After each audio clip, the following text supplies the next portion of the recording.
وہی پرانا اسلام ہے، وہی حیا کی لپٹی ہوئی چادر ہے جو فاطمہ اوڑھتی تھی۔ اسلام وہی ہے جو مدینے کی گلیوں میں میرے حضور لوگوں کو دیا کرتے تھے۔ اسلام وہی ہے جو اسلام ہمیں آنکھوں کا حیا بھی سکھاتا ہے اور دل کا حیا بھی سکھاتا ہے، جو ہمیں تقدس معاب زندگی کا درس دیتا ہے، ہمیں عفت، پاکیزگی، انکساری، عجز اور اللہ کے حضور پنجگانہ سجدوں کی تعلیم فراہم کرتا ہے۔ وہ اسلام وہی اسلام ہے، کوئی نیا ایڈیشن اسلام کا جو ہے وہ نہیں چلے گا۔ تو مختلف ادوار کے اندر لوگ آتے رہے، انہوں نے کئی طرزوں کے اسلام لانے کی کوشش کی، لیکن اسلام غیر متبدل نظام ہے، یہ کبھی بھی تبدیل نہیں ہوگا۔ یہ اللہ کی حفاظت میں ہے، اللہ کی حفاظت کے ذمے میں ہے۔ اپنا منہ اگر کسی نے کالا کرنا ہے تو وہ کر لے، لیکن اسلام اپنی تمام چمک کے ساتھ ہر دور کے تقاضوں سے ہم آہنگ یہ دین، ہر دور کی ضروریات کو پورا کرتا ہوا یہ دین ہمیشہ لوگوں کو نور اور فیض بانٹتا رہے گا۔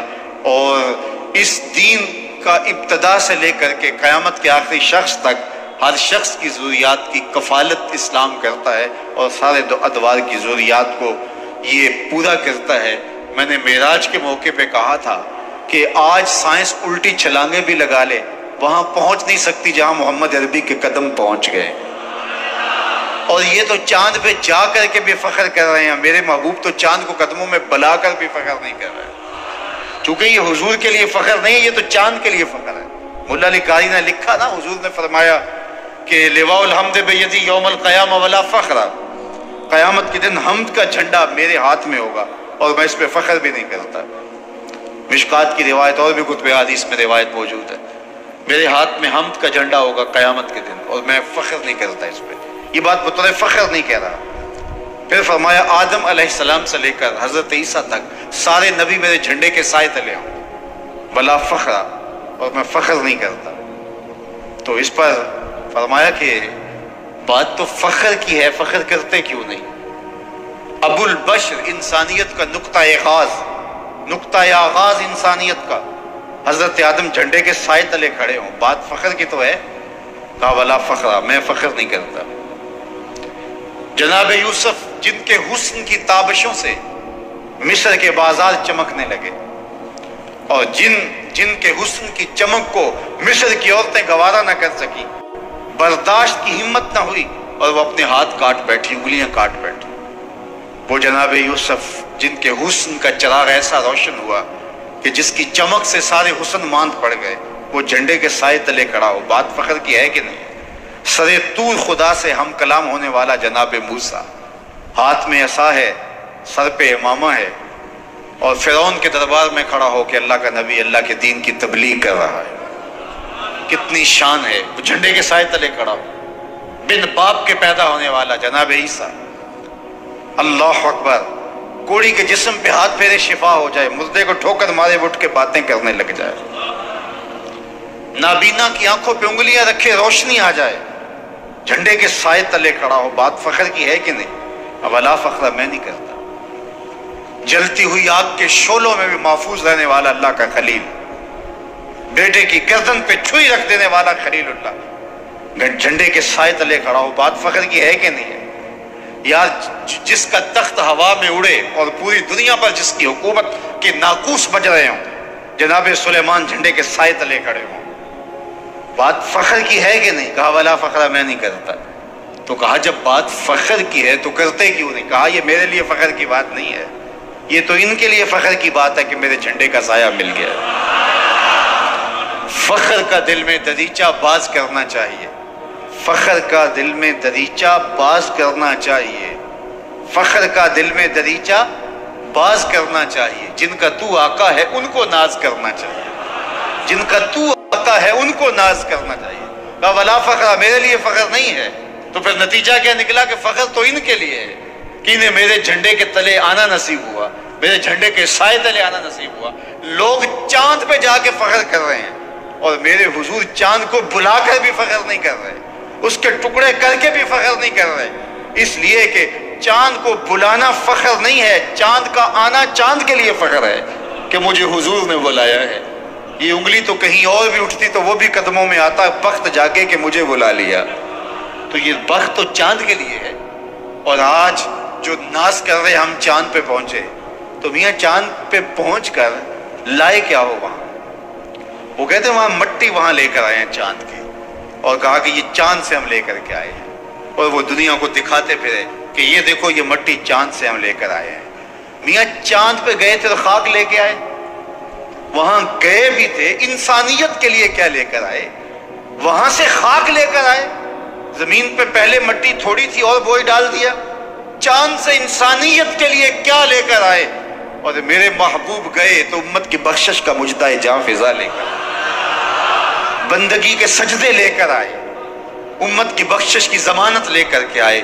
تو یہ چاند پہ گئے بھی تو کیا لے کے آئے سوائے مٹھی خاک کے؟ اور کیا لے کر آئے؟ لیکن میرے محبوب گئے تو انسانیت کے لیے ایک آئین لے کر آئے، ایک دستور لے کر آئے، ایک ضابطہ لے کر کے آئے، انہیں بندگی کے لیے سر جھکانے کا کرینہ سکھانے کے لیے جو ہے کہ ضابطہ اور ایک پیغام لے کر کے آئے۔ تو اس لیے یہ جدیدیت جہاں مرضی بھی آج دنیا چلے جائے، لیکن میرے حضور علیہ الصلوۃ والسلام کے قدموں تک نہیں پہنچ سکتی۔ اللہ اکبر، ان کے قدم اتنے اونچے ہیں کہ انسانیت کا فخر میرے حضور کے قدموں کو چھو لے تو اس فخر کا یہ فخر بن جاتا ہے۔ وہ آج کل بڑی دھوم ہے، یہ جو نیا سسٹم آیا ہے جس میں آپ فائر کر دینے کے بعد آپ اس داغے ہوئے گولے کو واپس بلا سکتے ہیں، اس کا رخ تبدیل کر سکتے ہیں۔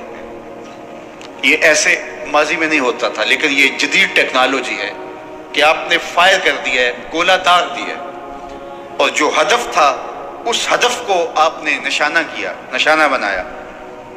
پھر جب آپ گولہ داغ چکے تو آپ کا پروگرام بن گیا کہ نہیں، اب اس ہدف کو ٹارگٹ نہیں کرنا، ہم نے اس کو ادھر پھینکنا ہے۔ تو آپ یہاں سے بٹن دبائیں گے تو جو گولہ آپ پھینک چکے ہیں اس کا رخ آپ تبدیل کر لیتے ہیں۔ یہ جدید دنیا میں یہ کرشمہ بھی زمانے نے دیکھنا تھا۔ آپ کے کوبرا ہیلی کاپٹر کے اندر بھی یہ سسٹم لگا ہوا ہے کہ آپ اپنے ہدف کو وہاں بیٹھے بیٹھے تبدیل کر سکتے ہیں۔ تو میں سوچنے لگا کہ یہ جدید دنیا کا کتنا بڑا کرشمہ ہے۔ کہتے ہیں کمان سے نکلا ہوا تیر واپس نہیں آتا، لیکن یہ کمانوں سے نکلے ہوئے تیروں کے رخ بھی بدلنے لگے۔ تو مجھے حضرت عبداللہ ابن عباس رضی اللہ تعالیٰ عنہ سے ایک حضور کا فرمان یاد آیا۔ ایک عربی دیہاتی آیا حضور کی خدمت میں اور کہا، حضور میں تو آپ کو اللہ کا رسول تب مانوں گا کہ یہ سامنے کھجور کا پکا ہوا خوشہ آپ کو سلامی دینے آئے۔ تو حضور نے فرمایا تب تو مان جائے گا؟ اس نے کہا پھر تو انکار کی گنجائش ہی نہیں رہے گی، پھر تو انکار کی گنجائش نہیں رہے گی۔ تو حضور نے اشارہ کیا تو خوشہ شاخ سے ٹوٹا اور حضور کے قدموں میں آ گیا۔